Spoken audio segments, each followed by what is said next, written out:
Hi everybody. We are here shortly for today's show because I am going to talk to you all about the free event that we are running on Thursday evening. All right, so we have a special edition of today's show. We're going to keep it quick because we have an extra special live event happening in a couple days. All right, so May 9th, 2024. Thursday evening, 7 p.m. Eastern, 4 p.m. Pacific Standard Time. We are having a live event where we are teaching you all about how to help your sensitive kid stay safe with the screen. So we're going to talk about meltdowns and managing their moods and helping your kid get off screen time safely. What's going on in your child's brain when they're hooked up to the dang thing?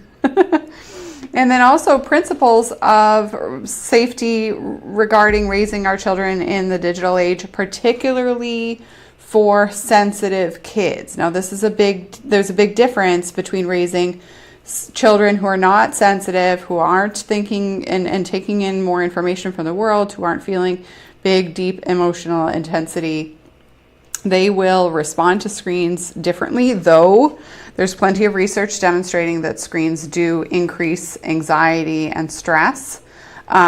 Sensitive children take in a heck of a lot more. We're going to talk about the neuroscience behind that, and then also cover a more clear picture. So even if your kid isn't having screen time meltdowns, even if your kid isn't having meltdowns at all, it is so important to keep your kid's temperament in mind when you are raising your child right now in 2024 with screen time. I spoke about this. I did a live on Instagram. I'm going to take that audio and add it to today's podcast for you if you're catching this on the podcast. But if you're listening to this on the show, then you are going to, on Facebook or Instagram, you've already watched my show this week.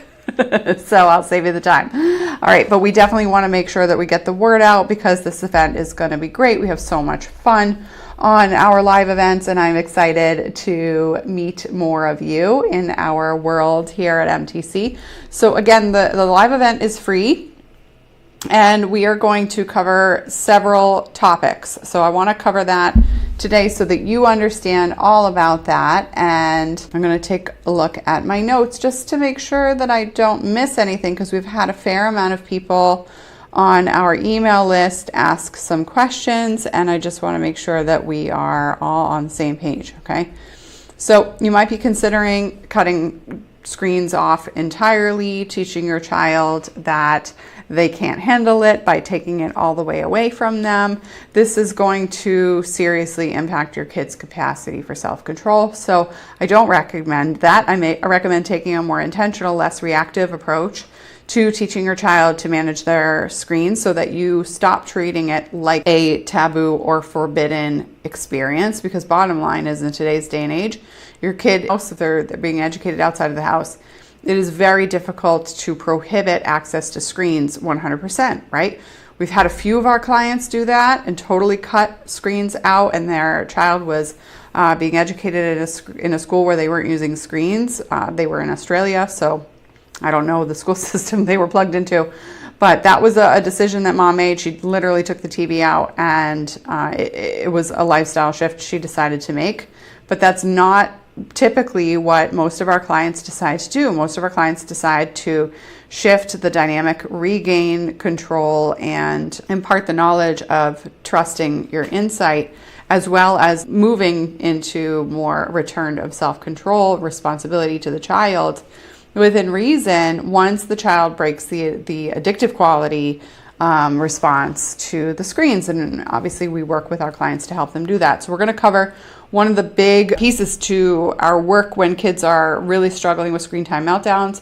We have steps that we teach our clients, and we see for many of our clients near instant results in that one particular angle of the meltdown cycle. So we're going to teach that Thursday. So you definitely want to make sure that you're there live. And if you can't make it live, man, you got to get access to the replay. First, what I want to do is pay attention to all that you will learn on the live event. So if you can make it live, then we will know exactly what you're going to be able to take away from that experience. Okay, so we're going to talk about regaining that harmony in terms of screen time limits and creating and fostering safety around screens.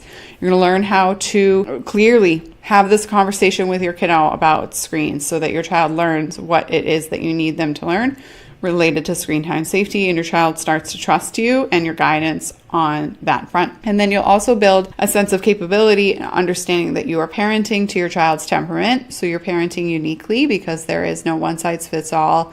Even for sensitive kids, that support still needs to be personalized, and support needs to be clear for parents of sensitive children, because there are many kinds of sensitive kids who are prickly pears, sensitive kids who are deep expressive souls who tend to cry instead, and anything in between, or a combo pack. We got a couple of those, more than a couple, but definitely important for you to notice that your child, even if they're not shy, it still means that they're sensitive, and it has nothing to do with shyness. It has everything to do with their hairpin trigger.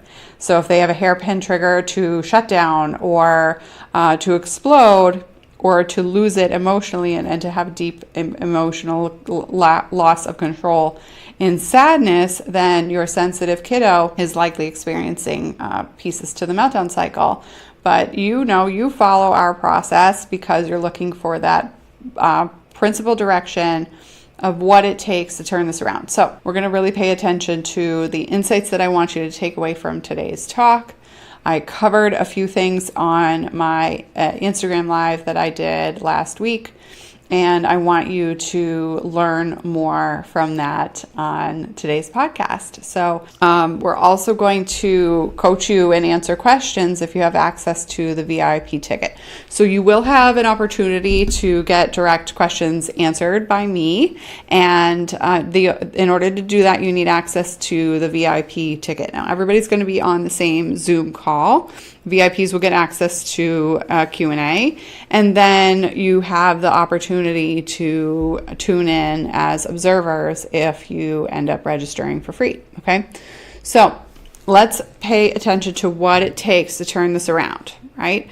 When your sensitive child is stuck on screens, or you need more support in making sure that your sensitive kid is not taking in information from the digital conversations, those conversations in their peer relationships, and they are not listening to their moral compass, you definitely want to be there at the event, okay? I'm not going to hold back in two ways. Number one, I'm not going to hold back in terms of how we answer your questions.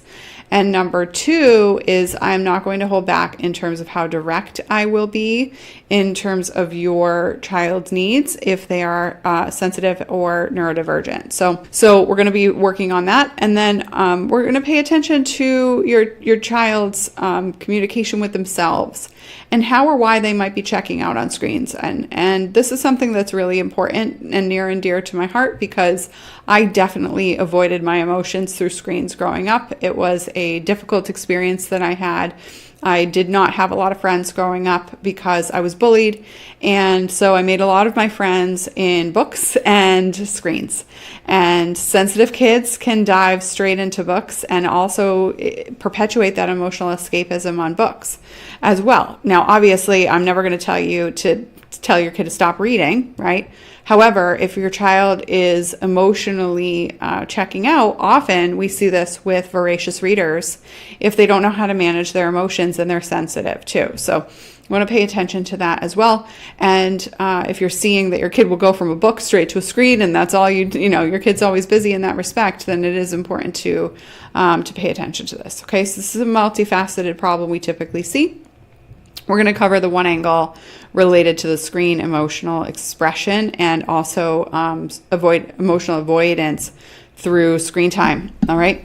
So what do I mean by that? I mean that when your child is struggling on screens, they are choosing not to experience their emotions, and it is not a conscious choice, but it is definitely one that they are making. Okay. And so as parents, it's our job to help our children make safe choices. Now, the VIP ticket, you have access to the recording. You also have access to ask questions, and then access to your digital plan here. So we're going to help you create that safety plan with our free bonus training plan as well. Okie dokie, guys. I will put the link in the we'll put the link in the show notes, and then also put it up here on the screen for you. So if you're seeing the show, you want to go to learn.meganthompsoncoaching.com/2024-online-safety. It's a long one. Okay. So we'll definitely get you access to it on the show notes, as well as below this video if you're catching us on any of our online platforms. Okay, so have a wonderful day, and we'll see you Thursday. Hi, you guys. I just played around with Instagram Live. I know I've only done this like once or twice, but I just put a filter on and it took my freckles away. Like, I put this beauty filter on and it blurred out the my beauty mark here, and it blurred out my forehead, it blurred out my cheeks, and I became this like blobby beauty picture, right? So I want to talk about this because what are our kids learning from screens these days? What is going on? You're raising a sensitive kid, right? I'm raising a sensitive kid myself too. And my daughter would look at this as like the picture perfect vision of beauty when she's starting to get little freckles on her nose, and they're adorable. She's 7 and they just started to show. Okay. Hey guys, let me know that you're here. Say hi. And so this isn't a redhead rant. I instead want to pay attention to the lessons that our children are learning from communication on screens, and particularly relate this to sensitive children, right? Because that, is our specialty, kids who feel big feelings, but notice small details, are so focused on the little things in life, and that can be a blessing, right? They can be really detail oriented and they can enjoy that. But sensitive kids, oh hey, Spicy Gangster's daughter is the same age. Awesome. My 7-year-old is my oldest. And so I've got 2 girls. And so also I love your handle, Spicy Gangsters. Yes, please. Love it. Let's do it. All right. So when we're thinking about raising children in the digital age, it is so important that we teach our kids to love and honor and respect themselves, and to understand how the world works, and also to notice the difference between fiction and reality. Am I right? Let me know if you believe this. This is something that it resonates with you, right? Because the digital world is fake news, right? It's all just a bunch of positioning, right? When it comes to what children are experiencing, and then also what our, us as adults, as parents, what we're seeing online, right? And obviously you guys know that I talk pretty bluntly about what it's like to raise a sensitive kid who's struggling, and I don't sugarcoat, because I'm not here to present things like they're not real, right? But what I think it is important to notice is that when our kids have access to screens, they're receiving messages whether we like it or not, right? And so, I put this filter on, my face goes away, and this is like one of my favorite parts of myself is the freckles. Like, I grew up relating to my mom, who's also a redhead, and her freckles blend in and she's got a permanent tan. And my freckles are part of me, right? But the beauty standard of the internet tells me that my freckles don't exist, shouldn't exist. And in fact, there was this weird like line. So the freckles on my hairline were fine, according to the filter, but like everything else had to go. What? Like, this is my favorite, one of my favorite facial features and all that. And I want to pay attention to this, because as an adult, I have come to appreciate my body. But when I was a kid, I was bullied and teased a lot. And so, hated what I looked like. I was the only average sized kid, and like a little overweight too. But because athletics weren't my favorite, I was a bookworm. I was like the kid who was like reading in the hallway. emotionally escaping from her life by reading in the hallway, and like my peripheral vision helped me walk the hallways. I'm not kidding. Like, was not a social bloomer in grade school. It was a small grade school, and I was teased a lot of bullying all the way through. Even into high school, people were making fun of my body size and what I looked like and all that jazz, okay? So when I had to figure out how to appreciate myself and the fact that I'm here on this earth not to be miserable, that took a heck of a lot of personal work, and I did a fair amount of it like in my 20s and 30s, to the point where I couldn't even accept that my husband was actually interested in me until my dear friend Cassie pointed it out and said, maybe you should give this guy a shot. I called him a stage 5 clinger, guys. Like, he was giving attention to me, but I didn't have the emotional skill set to know that I was likable and could appreciate myself at that young age. And it took me a heck of a lot of personal development work to accept who I was. And thankfully, he stuck with me in that process, because self-disrespect or low self-confidence, whatever I had to work through, took a lot of work, right?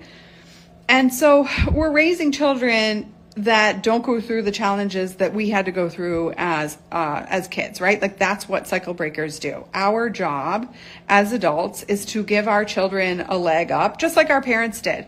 Like, my parents didn't know jack about emotional intelligence. but they did the best they could, and they didn't spank us as hard as they got spanked, right? Like, there were no belts in my house, but there were belts in my parents' house when they were raised. And my dad really struggled with the challenges that he experienced being a child of functioning alcoholics. And my mom learned a lot about the fact that being Irish doesn't mean that you have a temper. It just means that your mom had a temper.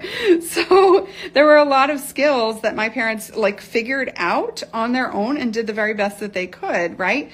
But listen, guys, as parents in the digital age, there's no excuse for us to learn a significant leap of emotion regulation skills that go above and beyond what our parents had the opportunity to do. And it's a privilege. You know, this is one of the things that we talk about with our clients, is that this is a privilege, the opportunity that we have to learn how to regulate our emotions. It's a privilege, but it's also a life-saving necessity if you're raising sensitive kids, right? Because sensitive kids take in more information from the world, and then they put 2 and 2 together, and they put 2 and 4 together, and 4 and 6 together, right? And what happens with that, and I hope I just did the math right, but what happens with that is that they get stuck, right? If they're making the wrong conclusions. Because your sensitive kid is going to take in more information from the world, they're detail-oriented, they're processing a lot of information. Oh, you're welcome, Spicy. Can I call you Spicy? I'm going to. So what happens in this situation, right? We have the opportunity for our kids to learn much more about emotions than we ever got to as kids. Many of us, right? Definitely me. And then it's our Thanks. And then it's our job to impart that knowledge now, and then help our children learn and gain much more information than we got, right? And so when we've got sensitive kids, they're taking in way more details from the world. Sensitive kids are not deeply feeling kids. They feel deeply, but deeply feeling is not what characterizes their personhood. Make no mistake, sensitive kids are deeply processing people, all right? They are deeply processing. That is what characterizes their experience. They're taking in information, thoughts, observations, and then that dictates their emotional experience. So being deeply feeling is not what drives the sensitive personhood, okay? So you might have heard otherwise, but the research demonstrates that clear through and through. And as a specialist who talks only about sensitive kids who think differently and operate differently, maybe they also have ADHD or they're neurodivergent, but what's important to understand is like, this is our jam. We do this thing day in and day out. We've been doing this for years. So Make no mistake, that is the construct you need to understand from your kid. So what do I mean by that when it comes to screens? I just learned this lesson that how old am I? 30. I was born in 85. How old does that make me? I'm 30. I'm going to be 39 this year. I don't even know. So I'm 38 right now. Okay. I'm 38. All right. And if I had a self-esteem problem, I would have looked at myself with that filter, just messing around today, and I would have said, you're not good enough. You're not good enough. And this is the lesson that our children learn when they experience perception of beauty or perception of perfectionism. Sensitive kids want to do things better the first time. They want to get things right the first time. That becomes a perfectionistic tendency, which is a side effect of the sensitive personality if we're not teaching kids to take that impulse to want to do things right the first time and dissipate it in order to tolerate frustration, overwhelm, and disappointment. That is the difference between a personality of a perfectionistic kid and a deeply feeling and deeply processing kid where you know that their highly sensitive temperament is what's driving the show rather than their personality, which is a side effect of not having emotion regulation skills and being raised with parents who are mismatching their skill set, right? So important. I'm glad this is resonating with you, Spicy. You're with me for the whole call, I hope. All right. So totally different way to look at things, but it's much more appropriate and efficient to look at it like this. Okay. So had my daughter been the one on this screen picking up that her face isn't good enough, what is a sensitive kid to think? What is a sensitive kid to think? This is the standard of beauty. This is the emotional experience that I need to have when compared to everybody else, then I am less than. Listen, you're parenting a kid who is 1 out of every 5. That means they already feel different. They already feel different. So we cannot leave our kids up to the regular Joe mentality to the digital age and just say kids are going to figure it out and we just need to help them. Listen, screen time is not a skill. I'm going to say it.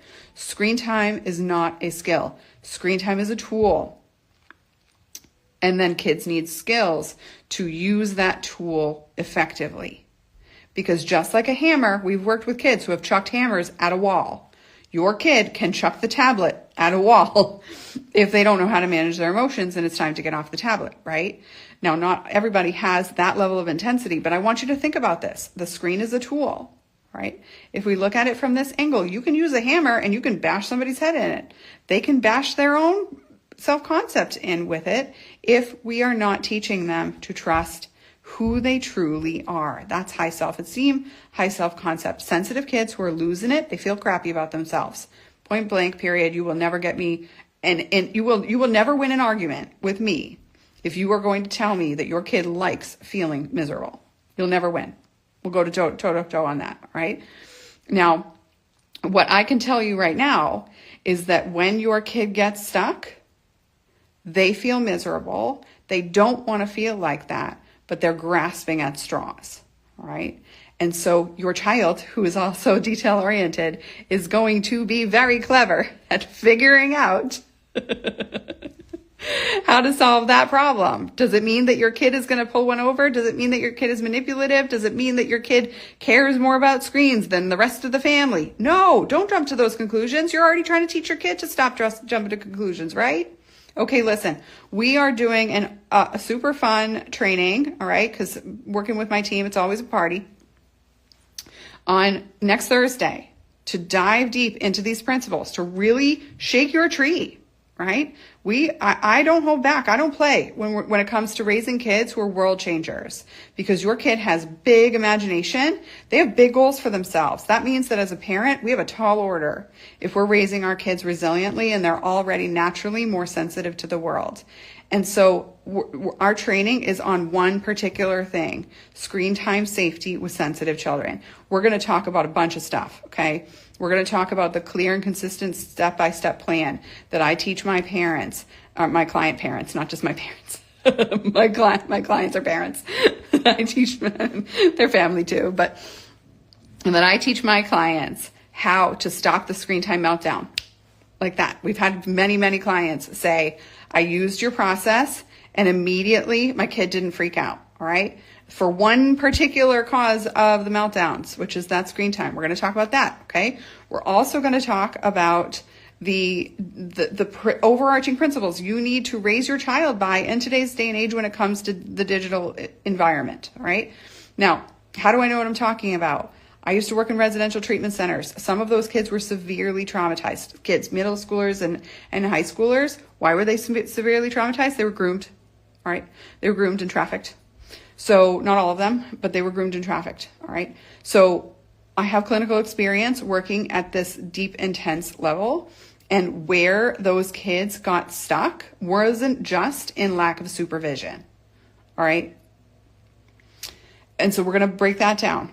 All right, and help you understand what your job is as a parent and what the key piece you need to take away from is on this focus. Now, listen, the event is Thursday, this upcoming Thursday, so not today, next Thursday at 7 p.m. Eastern, 4 p.m. PST, and it's live. All right, free registration, you get access to the live. If you want access to the recording, you also, you need to register for the VIP ticket. If you register for the VIP ticket, it's low price, guys, $47. You can figure this out, okay? You also get access to coaching by me. We can answer your questions on this topic, all right? And also, one of our bonuses in terms of the digital principal guide and how you can pay attention to your family's values and impart those with your child and what your child needs to learn in order to not engage in the emotional intensity that will pull them, suck them in. When we look at wanting to do the thing the first time, do it right the first time. Your child's social skill value, right, is to do it right the first time. Their job by the time they hit 11 will be to please their peers more than to please you. Sensitive kids without emotion management skills become people-pleasing workaholics at best. They engage in life-threatening, risky behaviors at worst. Don't believe me? Look at countless studies. I've done a whole training on the research on sensitive children and where they get stuck and how it leads to borderline personality disorder and other destructive behaviors in adolescence and adulthood. Marsha Linehan's studies, Michael Hollander's studies.